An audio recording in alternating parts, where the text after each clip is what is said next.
Morning, শুভ সকাল। সবাই কেমন আছো? আশা করি সবাই ভালো আছে, আমি ভালো আছি। নতুন একটু ব্লগে তোমাদের সবাইকে স্বাগত। তো আজকে সকাল সকাল সমস্ত কাজবাজ শেষ করে এখন বাজে 7:30। তো এই সময়ের মধ্যে কাজবাজ সব কিছু শেষ করে চান করে ফুল নিয়ে আসলাম। আর এখন দেখো পুজো। তো দেখো এখানে পুজোর আয়োজন করে রেখেছি। কী পুজো দেখো সেটা তোমাদের কাছে শেয়ার করছি। তো বলবো না, তোমরা আজকে দেখবে কীভাবে দিচ্ছি কী না করছি, সবগুলোই শেয়ার করবো। আশা করি তোমাদের কাছে এই ব্লগটা ভালো লাগবে। পুজোর একটা ব্লগ শেয়ার করছি, সেটা তোমাদের কাছে ভালো লাগবে। তো চলো দেরি না করে কথা কম বলে কাজটা করি। তো সাথে থাকো, দেখতে। তো চলে আসলাম পুজো দিতে। এখন প্রথমে দেব গুরুদেবের পুজো, গোপালের পুজো, তারপর বিপত্তারিণী মায়ের পুজো করব। তো বিপত্তারিণী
সব কিছুই হাতের সামনে পাওয়া যায়, কিন্তু এখানে তো সব কিনে আনতে হয়।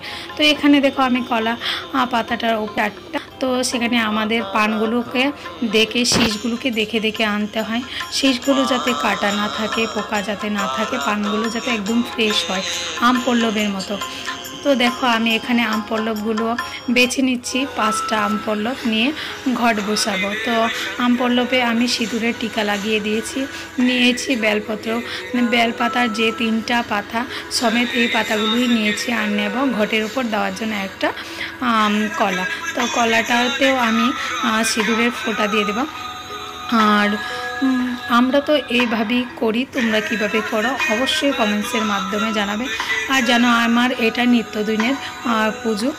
আমাদের কি হয় বন্ধুরা, আমাদের হয় প্রত্যেক মাসে শনিবার অথবা মঙ্গলবার যে কোনো একটা দিন আমরা এই ব্রত পালন করে থাকি।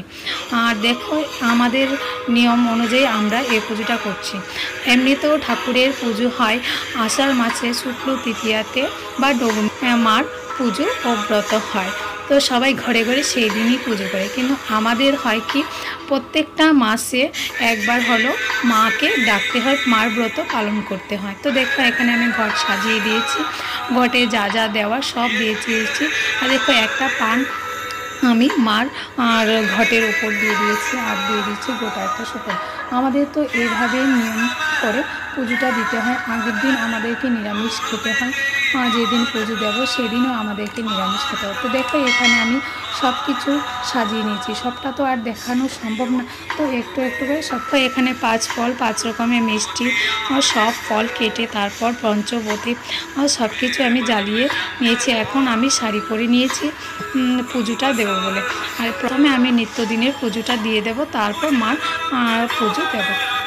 তো জানো বন্ধুরা, আমরা তো এভাবেই পুজোটা করি। আর যে মার পুজো দিয়ে স্টার্ট করলাম।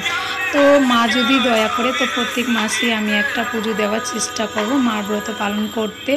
মনে কিন্তু অনেক ইচ্ছা থাকে, ওঠে না, সময় সাপেক্ষ কোনো অসুবিধা বিপদ আপদ কত কিছুই থাকে, সেই জন্য মার ব্রতটা পালন করা হয়ে থাকে না। তো প্রথমে আমি ঠাকুরকে পুজোটা দিয়ে দেবো। তো আমরা এইভাবে দিই, তোমরা কিভাবে দাও একটু কমেন্টসের মাধ্যমে জানাবে। আর দেখো আমি কিভাবে পুজোটা করছি। তো বন্ধুরা, আজকে তোমাদেরকে আমি বিপত্তারিণীর এর ব্রতকথা বলে শোনাবো, সঙ্গে থাকো আর পুরোটা শোনার অনুরোধ রইল। তো শুরু করলাম বিপত্তারিণী ব্রতের কথা।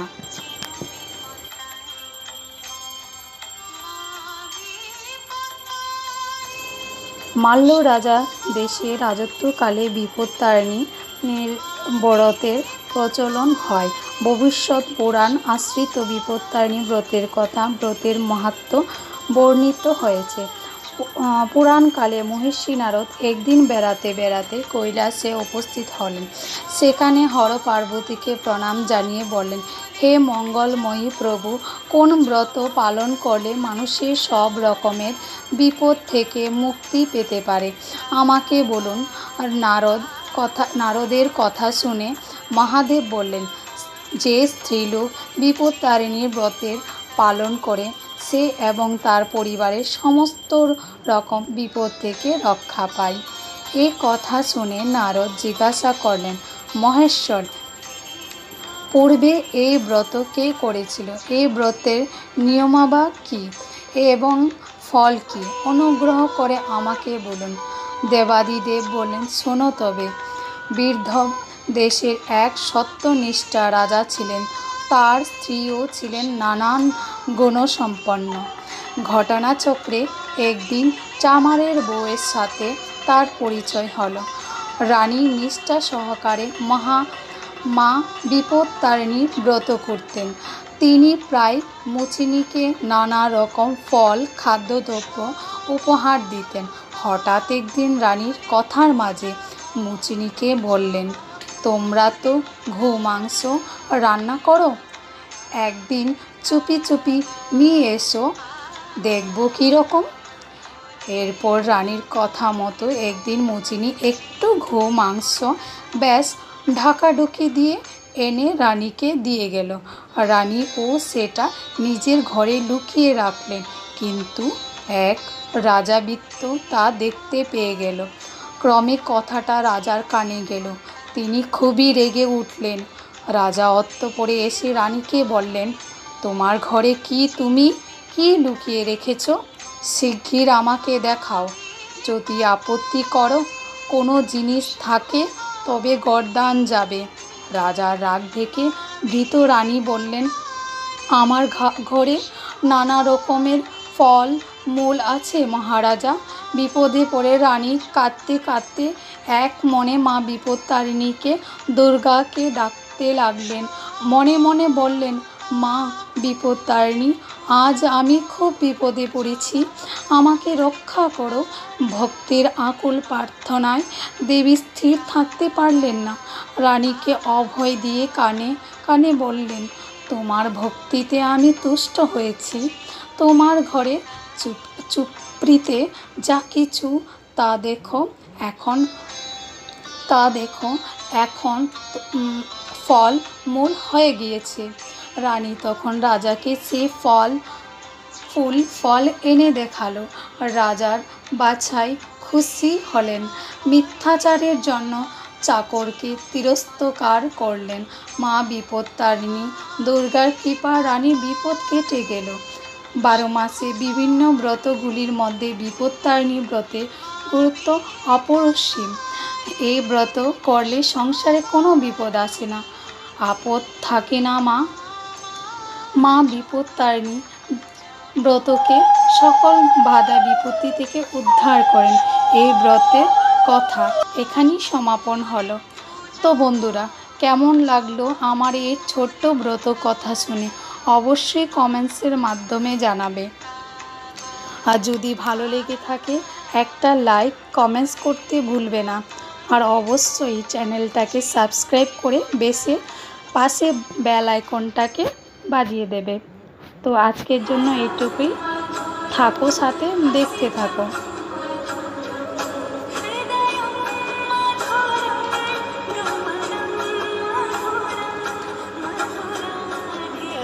এটা হলো ওই ঘটের যে পানটা, ওই পানটা এখানে মোমবাতি নিয়েছি। আর এটাকে আমরা ভাসাবো।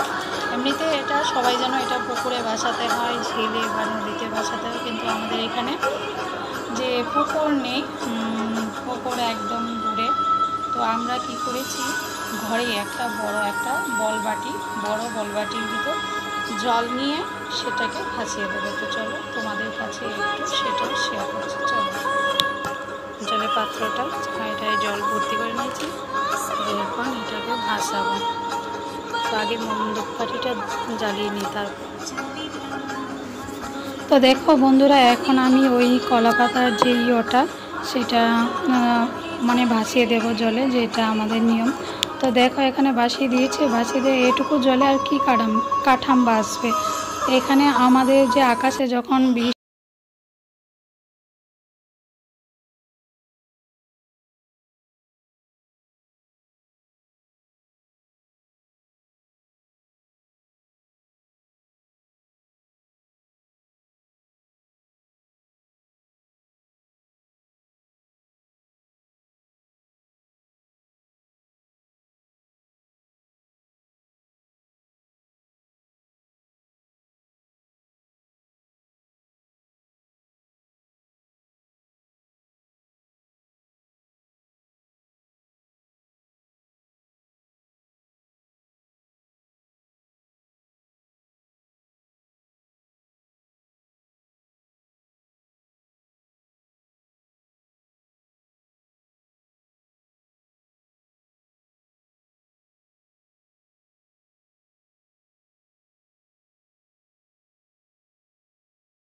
তো আজকের জন্য ব্লগটা এখানে শেষ করছি। Tata, bye bye.